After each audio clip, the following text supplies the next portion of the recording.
Assalamualaikum warahmatullahi wabarakatuh. Selamat malam pemirsa semua, jumpa lagi bersama saya di malam hari yang berbahagia ini dalam sebuah kisah dongeng cerita yang berjudul Codet yang Malang. Di sebuah desa, hiduplah pasangan suami istri yang telah bertahun-tahun lamanya belum dikaruniai seorang anak pun sampai mereka menjadi kakek nenek. Mereka profesinya adalah sebagai penjahit. Mereka hidup rukun dan damai, saling asih asah asuh dan saling cinta mencintai. Namun masyarakat yang di sekitarnya itu tabiatnya jauh berbeda dengan pasangan suami istri yang belum dikaruniai anak tersebut. Di suatu pagi hari, di depan rumahnya itu terdengarlah suara tangisan bayi yang betul-betul menusuk kalbunya. Bayi itu menangis. Oa, oa, oa, oa, oa, oa. Terus dia menangis bayi itu. Kakek ini membuka pintu, kemudian dia melihat ada sebuah kardus dan dilihatnya ada seorang bayi mungil di situ. Dengan rasa bahagia sekali, ia ambil peti itu, ia bawa ke dalam. Ia panggil, "Ibu, ibu, apa Pak Ini Bu, ada bayi yang selama ini kita tunggu-tunggu." "Ya alhamdulillah wa syukur," kata dia. Tetapi para hadirin sekalian, ketika peti itu dibuka oleh ibu tadi, wajah ibu yang tadinya semeriwah, yang begitu bahagia, merona, merah delima saking senangnya, berubah menjadi pucat pasi, berubah menjadi masam. Mengapa pemirsa? Ternyata bayi itu cacat. Bayi ini ukurannya sangat mungil. Dan yang paling membuat hati ibu itu hancur, kaki si bayi tadi letter O dan panjang sebelah. Kan kaki itu ada X, ada O. Ini kakinya bundar gini, O, dan panjang sebelah. Berubahlah wajah ibu tadi, tapi bapaknya menghibur. Ini mungkin yang dikasih oleh Tuhan untuk kita. Kita peliharalah dia, kata dia. Akhirnya mereka pun menerima, walaupun bayi itu cacat, kakinya O, kemudian panjang sebelah kakinya itu. Kalau wajahnya tampan, karena tidak ada pemuda-pemuda yang berada di daerah-daerah sana, di tempat pangeran yang nanti akan saya ceritakan. Umumnya mereka kalau wajah sangat manis, sangat tampan. Hidung mancung, dagunya, wajah oval, gagah, perkasa biasanya badannya. Tapi Codet ini, dia ini cacat fisiknya tuh hanya kaki dan cebol pendek. Hari ke hari berjalan, hari berganti hari, bulan berganti, tahun pun beralih. Akhirnya si Codet pun berubah menjadi pemuda yang berusia 17 tahun.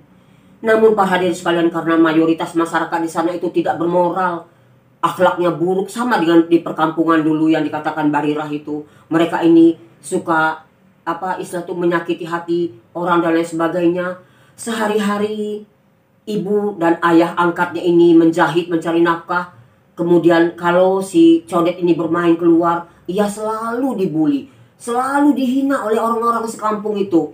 Mereka kadang-kadang menirukan cara jalannya yang O itu, diikutkan. Kan dia memang udah cebol, jalannya O pincang-pincang, diikuti, tapi diam saja dia. Orang bermain sepak bola di lapangan, orang permainan-permainan rakyat yang permainan gobak sodor dan lain sebagainya, main kasti, main rondes, main permainan-permainan yang lain, dia tidak pernah diajak ikut bermain ya, karena memang kondisi tubuhnya yang cacat itu. Suatu hari si Codet ini dibawalah ke suatu tempat oleh kawan-kawan anak-anak nakal yang usia 17 tahun itu. Di situ dia mengalami perundungan yang membuat hatinya hancur berkeping-keping. Di situ ia disiksa sampai tubuhnya itu memar, luka-luka. Dia pulang ke rumah, kedua orang tuanya angkatnya tidak bisa berbuat apa-apa.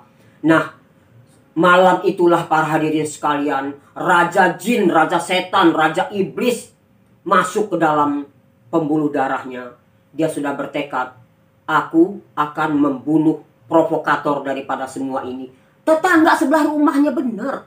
Di sebelah rumahnya itu, tetangga itulah yang provokator, yang selalu mengajak orang-orang kampung sebelah itu untuk menirukan jalannya Codet ini. cara jalannya sebaik kuno dia disiksa, dia inilah provokatornya. Maka karena ibu bapaknya adalah seorang penjahit, diam-diam ia ambil gunting, tapi sebelum ia membunuh tetangganya yang selalu menjadi provokator itu, ia menulis sepucuk surat. Ia menulis sepucuk surat untuk ibu angkatnya. Di antara bunyinya itu, "Ibu, saya sangat berterima kasih kepada ibu yang telah membesarkan saya.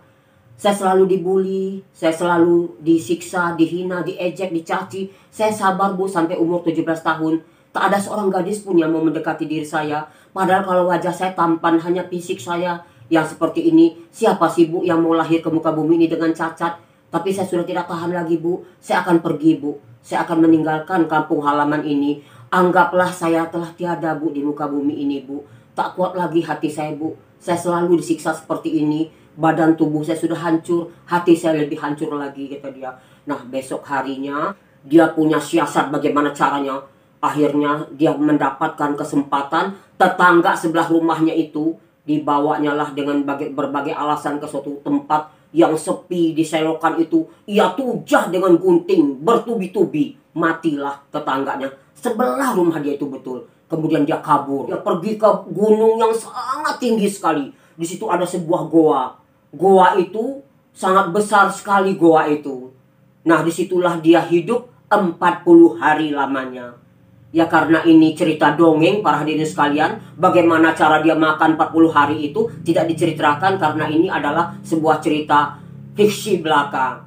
Kisah fiksi belaka, kisah dongeng. 40 hari lamanya ia berada di dalam goa itu, di gunung yang sangat tinggi.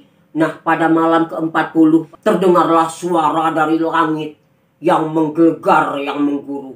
Suara itu mengatakan, "Wahai Codek, malam ini ilmumu telah sempurna. Kau telah mempunyai ilmu yang tak dimiliki oleh seorang pun di dunia ini. Ilmu yang aku berikan kepadamu adalah ilmu jahit menjahit. Kau memiliki ilmu cara menjahit.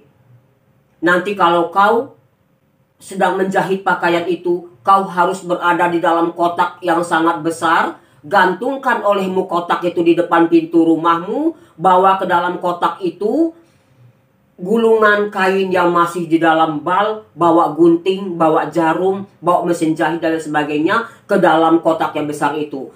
Sore hari menjelang malam, kau masuk ke dalam kotak itu. Kau gantungkanlah kotak itu di depan rumahmu. Keesokan harinya, maka baju-baju telah tersedia semua, telah jadi semuanya. Itu aku yang menyihir, aku yang memberimu ilmu, ilmu sihir, ilmu tenung, ilmu yang tidak dimiliki oleh siapapun. Karena kau telah dibully, kau telah dihina, diejek, dicaci, kau mengalami derita yang tiada tara. Nah, kini saatnya kau akan hidup bahagia. Walaupun kau membunuh tetanggamu dengan gunting, tapi itu adalah akhir dari penderitaanmu. Sesabar-sabarnya manusia. Tak ada gading yang tak retak. Kalau tak retak bukanlah gading. Tak ada manusia yang sempurna. Kalau sempurna bukan manusia, tapi Tuhan yang Maha Kuasa. Kini ilmumu telah sempurna. Kau pergilah ke suatu negara. Cari olehmu suatu negara yang nama rajanya itu Pangeran Jamaluddin Kastamar. Kau cari. Dia orangnya raja yang alim, raja yang baik, raja yang arif dan bijaksana. Dia pasti akan menerima kamu untuk bekerja di istananya itu. Karena di sana dia selalu mempekerjakan orang dengan berbagai-bagai cara. Dia sangat baik hati sekali. Orang-orang yang di istana itu semuanya itu hidup rukun damai, tentram, karena rajanya itu adil.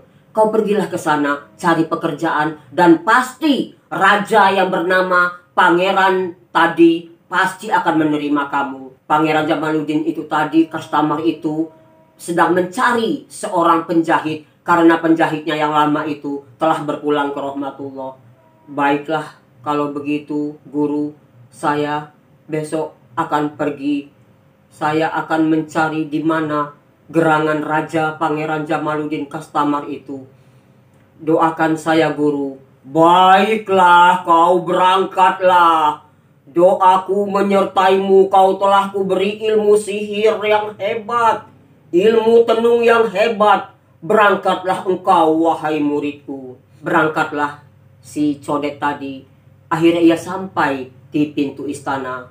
Sesampai di pintu istana, para hadirin sekalian, ia mendaftar dan ia langsung dihadapkan kepada raja itu. Raja itu langsung menerimanya. Dan dia dipekerjakan di istana itu. Dia diberi suatu rumah yang sangat bagus sekali. Dan semua serba ada. Dia menjadi kaya raya. Dia menjadi orang yang serba berkecukupan. Namun sampai cerita ini berakhir, ia tidak juga beristri. Karena cacat tubuhnya itu tak ada seorang wanita pun yang mau mendekati dirinya. Tapi dia tidak dihina lagi, tidak diejek orang lagi. Dia sudah kaya raya, semua dia punya. Apa yang dia inginkan, tinggal dia berbicara.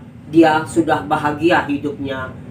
Demikian tadi tausiah saya, cerita dongeng, tausiah tapi ini dongeng cerita atas permintaan dari salah seorang yang tidak mau disebutkan namanya. Semoga ada manfaatnya bagi kita semua, terutama kepada anak-anak didikku yang berada di pondok-pondok pesantren dan di tempat-tempat menuntut ilmu. Semoga ini sangat bermanfaat. Ambillah hikmahnya. Wabillahi taufiq wal hidayah. Wassalamualaikum warahmatullahi wabarakatuh.